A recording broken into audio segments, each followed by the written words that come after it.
Hey guys, Philosopher here, and today we're talking about Heroes for Hire, and it's already apparent that they have totally transformed Alliance War. Obviously, over time, every team gets figured out to an extent. But man, what a team. I have to say, before this team was released, when the devs told us that this team was going to be like a mini boss, that it would take at least two or three attacks to get it down, that only the very best meta characters all combined would have a shot at getting him down in one attack, I was skeptical because let's face it, Scopely often gets it wrong. And they were not wrong this time. And I'm sure you're already seeing this in your own alliance wars, where you're seeing, attacks like this, where there's 200k punch down with Black Order and they lose, or I showed yesterday in a video all of these defense wins just from one team. Everything thrown against it, from the Dad Bros and Black Bolt to Black Order, Symbiote, super teams of, Hela, Zemo, Phoenix, Black Bolt, Surfer. Basically, everything you could imagine is losing to this team. Well, this is starting at the highest levels of war. This is starting to show itself. And frankly, the results there are very similar. This is a Diamond Alliance, of course, getting massive defense wins. Here where you're having victories, against super teams, whether it's the Dad Bros or Shadowland and so forth. And then what you're seeing in terms of alliance wars, that battles. Here was in a recent alliance war between two of the largest alliances in the game, Smash House and Legion.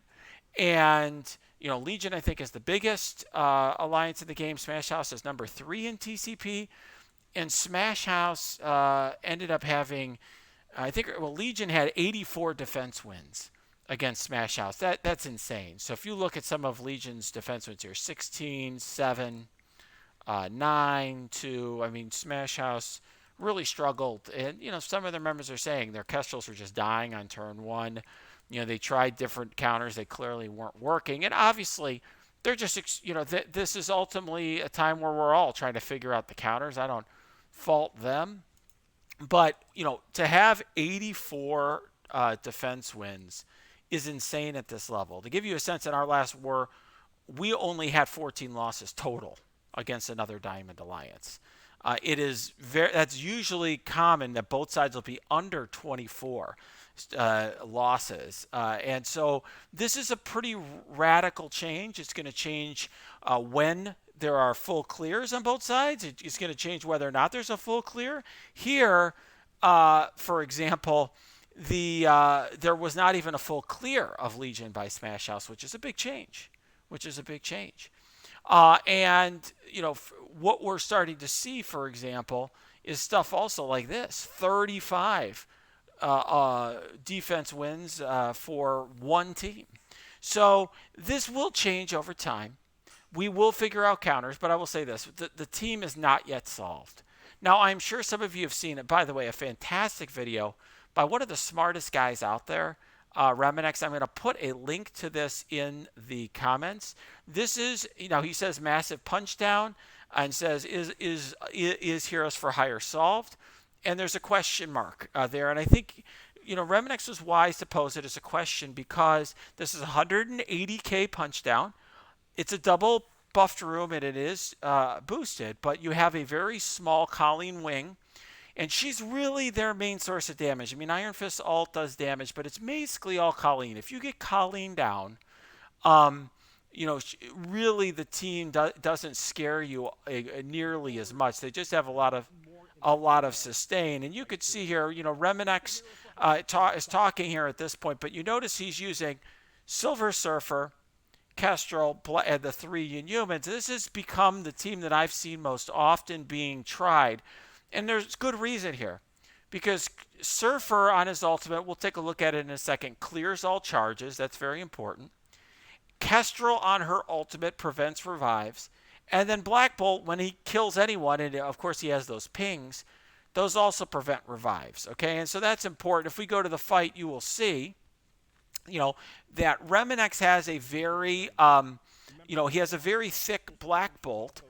You could see the health bar there, and even though he gets a lot of attacks lobbed his way, he ends up being able to come out on top. Okay, so now this is a lot of commentary in his part. Take a look at the actual video below, but you will see him ultimately succeed in this attack. It's a punch down, but it's a very impressive win. I need to point out though, okay, that it doesn't always work out this way. So here's, for example, somebody, I believe this was in Smash House, trying the exact same attack. Here, though, it's a punch up, 771 to 846, and they've got Doom as the fifth, which is what Legion, I think, was running for the most part. Now, he get Doom down, which I would regard as a success, but the team doesn't do much else, and they aren't successful. Now, why is this team, at least enjoying some measure of success? Well, you could see that Black Bolt is essentially a tank here. Black Bolt, and we'll take a look at this in a second. He's got very high health and very high damage, so he's able to stay alive long enough to absorb a lot of hits. But ultimately, as you're going to see, here they're going, of course, all in on Doom, which is helpful, and obviously, Kestrel is certainly helping against Doom. But then it's just too much. Now, you could say, well, that's because they have Doom. Certainly, that makes a difference. But, this is a team that, as you can tell, is having a lot more trouble than Reminex's team does. Just what it suggests to me is not that this is a bad team. This very well may be the best team possible, but it's definitely a team that is not a reliable counter. In other words, you're not going to just take this team in one shot. You're going to need the right conditions. You might need it's going to depend on the size of the Colleen. It's going to depend on the room buffs and so forth. Now, look, this team made some progress. They've got one charge off of Iron Fist. They got one charge off of Colleen, and they killed the fifth of Doom. That's a success, but it's not exactly what we saw in the prior video. Now, another success, a similar team, was from Dutch Rudder. I'm also putting the link to this in the chat. This is Dutch Rudder's team, and he uses Fury, and I will explain to you later why I think Fury is not as good of a choice. And this is also, as you can see, a punch down, 105k punch down, and so that's also a factor to be considered here. But Fury, I think, is a problem because of the summons. The summons actually provide fuel to Heroes for Hire, which I will show you shortly. But he does get a defense, or get a one shot here with this team, and it's basically the same sort of playbook, which is, using that big Black Bolt to tank. You'll see that Black Bolt's already got ability block and disrupted. More on that later. You'll see Black Bolt kind of take a lot of damage. He eats that ult there as well, but if he's got a very thick Black Bolt, and then he's going to rely a lot on Kestrel. And once again, he's going after Colleen first. You saw the Smash House player do that.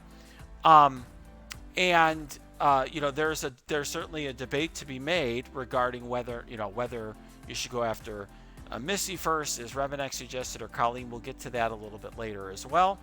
But this gives you a sense of another team that you could consider. I don't think it's quite as good, but if, for example, your Silver Surfer is needed elsewhere, this is a or your Silver Surfer is small, and you don't think he'll ever hit that ultimate, then that is certainly a possibility.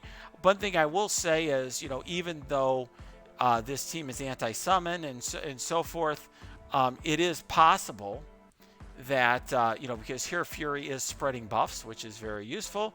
He spread the immunity around, for example. It could be that outweighs the negative from the summons, which we'll get to in a minute. Obviously, here you can see the Black Bolt's doing the work. I don't know if he would have that same level of success against a bigger team. All right. So let's talk a little bit now about this team, I'm going to get us back into the game here, and we could talk a little bit about why it is that this team is successful. And actually, let me show you a couple other teams out there that have been successful. Here's another one. This one they took out. This is a similar core with the Inhumans, but instead they took out Crystal and they put in Zemo. Zemo, I think, is really for the buff clear to get rid of those buffs in the beginning. Obviously, though, this team had Punisher as a fifth. That changes things up. It's also about a 71k punch down, so that's another issue. Another team that's very interesting is this one, and I'll explain a little bit more about why it works in a second, but this is essentially Axemen with Kitty out because she's a protector. That more on that in a minute, and they threw in Kestrel. So let's talk a little bit about what the issues are with this team and how, and coming up with a counter. So first of all, one of the things you have to keep in mind is this charge mechanic. You have to understand how it works. They all have it. We've talked a little bit about this in the past. Essentially, at spawn, if the whole team is there and their health is full, they get 2 charges. So the idea is that really this should only just be on the first attempt is the idea, because you're going to either kill one of them or get one of their health below 100% after that first attack, hopefully. And then if they have these 2 charges, if they are below 50% health at the end of a turn, they immediately go back to 100. They clear all negative effects. They gain offense up for 2 turns, 2 deflect, and death proof. So essentially, you've got to get them down below 50% twice, and then they will die because, by the way, they revive on death if they're charged. So the only way to get rid of them is to get them down from 51% to 0 and have the killer be either Black Bolt on his ping, for example, or have it be Kestrel's ultimate, which prevents revives. Okay, both of those characters prevent revives. That's why you're seeing Black Bolt. That's why you're seeing Kestrel. But or another alternative is Silver Surfer and his ultimate. Now, Silver Surfer's ultimate removes charge from one enemy, the target enemy, and has a very long cooldown. But you could use this to get rid of charges on one character. That is important. That's why you're seeing Silver Surfer. But here's a key point. It does have a resistance check. The devs have confirmed that this is working as intended. And look at this. If they have charges, they get 175% resistance per charge. So they're going to spawn with 350% resistance. That is very, very significant, right? So you could bring in your Silver Surfer, have your Silver Surfer go in and try that ult, and after all that, he doesn't remove the charges. That really is the sort of thing that gets the other side a defense win. But here's a couple other points that people aren't paying attention to as much. One point is that if you look here, Colleen's special attacks, and this attack targets the enemy with the highest damage instead of the primary target ignoring taunt and stealth. Okay, so there's that. If you go here to the Iron Fist ultimate, you've got the same thing. This big attack targets the enemy with the highest damage instead of the primary target, ignoring taunt and stealth. Oh yeah, also Misty Knight. Misty Knight special, turn 1, I think, or let's see, or does she have both turn 1? So this may be her. This was probably going to be her turn 2. This targets the enemy with the highest damage. Okay, so and then, by the way, it also clears death proof on all enemy summons and attacks them for 500% damage, which is another reason why I said that bringing in a summoner is usually a bad idea. She's not going to like that very much. This is their anti-Kestrel move, because bringing in a lot of summons to get the Kestrel pings is often a good strategy. So what does this mean? What it means is you need a high damager. You need a high damager that also can take some hits. And by the way, her ult on the first turn attacks the enemy with the highest health. And if they're the same person, you're going to need a really beefy target who's going to absorb those attacks. The attack from for example, Your damager might have the highest health. Your high damager ideally is somebody who has a lot of health. Well, if they're the highest health, they're going to hit the ult from Misty. They're going to get the ult from Iron Fist. They're going to get the special from Colleen Wing and the special from Misty. So who can do that? Well, you guys, you've seen that in like I said, the fantastic team that Reminex showcased for us, and the Dutch Rudder team is this black, and the other guy's team that I showed you, Black Bolt, right? Black Bolt is got a lot of damage. He's the number 2 damager in the game, and also, of course, he's got the 3rd highest health in the game. That really helps. So what's that other counter you saw? Well, if you look here, you may say, well, where's Bishop? Bishop is not that high, right? Bishop's all the way down here. Well, the thing is that Bishop has a very high effective speed. And so he actually goes early and can do his special, which gives him offense up. So the offense up here will give him 50% more damage, and it can make him the highest damager. However, you have to be careful with both of these counters, because Kestrel spawns with offense up. She gets 50% more damage as well. So, to me, one of the things that people are going to have to be paying attention to with this team is who's got the highest damage, who's got the highest health. Are you going to be bringing in, for example, Silver Surfer and Black Bolt and Kestrel, to counter this one team? Is that what the best we've got? Maybe. There's going to be a lot of other ideas that I'm going to be trying in the upcoming wars. I'll tell you, we had a war right before Misty Knight hit the game, so we have not faced Hero for Hires, but I've got a lot of ideas that we're going to be testing out in our upcoming war, and a bunch of different fifths that I'm going to be trying as well. So let me just talk a little bit about that before we move on, and I'll explain to you what some of the popular fifths are. I should say, by the way, as well, before we move on to that point, in terms of who to target first, here's my take on it. I think Reminex made an excellent point when he said, Misty, if you take out Misty Knight, she's going to prevent the team from resetting if you fail. Because she's the one that prevents the team from resetting, because she's the one who grants 10 ability energy to the entire team on spawn, which resets all their cooldowns. But on the other hand, in my view, if you take that, this is like essentially, if you think you have a very good shot of losing, which I think right now the evidence suggests that very well may be the case, that may be the right move. But to me, that's like a playing not to lose move. If you're, quote, playing to win, so to speak, I think you would go after Colleen first. And I know I saw, Dutch and that guy from Smash House did the same thing in their video, because she's the main source of damage. If you take out Colleen Wing, the other 3 really aren't that scary. I mean, they have a lot of sustain. She's annoying with her debuffs. He's got that ult, but these guys don't scare you that much. You can out-sustain. You can out-damage these guys.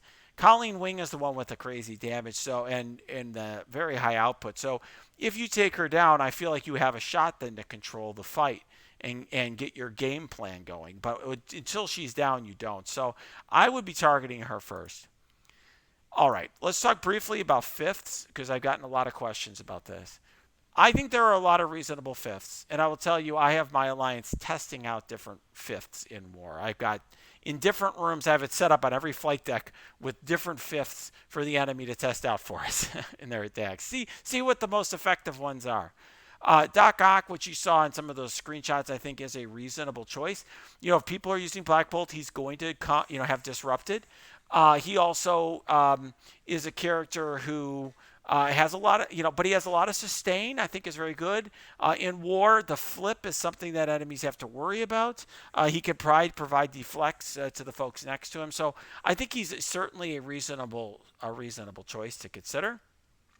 Some people are suggesting using Kestrel in rooms that have defense down, and I could see the value of that, although I would just say that Kestrel, I think, is more valuable on offense. Dr. Doom, you saw that where the Legion guy had Doom. I certainly think that's a viable option just to make your team even scarier, give the other team, the opposing forces, even more to have to contend with. But I really feel like it collapses two teams into one. And I think what you'd like to do is have multiple teams in which you force your opponent to decide where they want to use their Kestrel, where they want to use their Black Bolt, and so forth. Um, I certainly think that a character like Emma Frost is, a defensive character, or even Jessica Jones is a possibility. But I think this team really needs more offense. So, I would be more inclined. Or Visible, I think Visible Woman is actually more interesting to me than those options, just because the barrier can make it harder to get them from 50% down to zero. But I think the more interesting options to me are got ones like Ghost or Ghost or Rider, for example, who provide some additional damage. Minerva is not unreasonable. I know some people have been using her.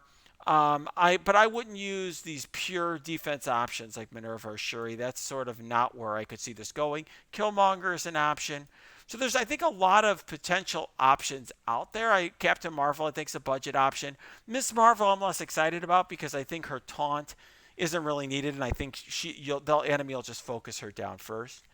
But look, I think there's a lot of options out there. I'm not pretending to tell you that I figured out, without even testing it out in war, who the best fifth is and the best counter. And I really give a lot of kudos to the people who have. So what I'm sharing with you now is the state of my thoughts, and I will continue to do that as I figure this out. I will keep sharing with you what I see as we develop a better counter for Heroes for Hire. All right, guys, if you like this video, smash that like button, subscribe to this channel, check out our Discord below. We have lots of great Alliance War discussions there. Also, check out our Twitch stream. Got great discussions every night on there as well.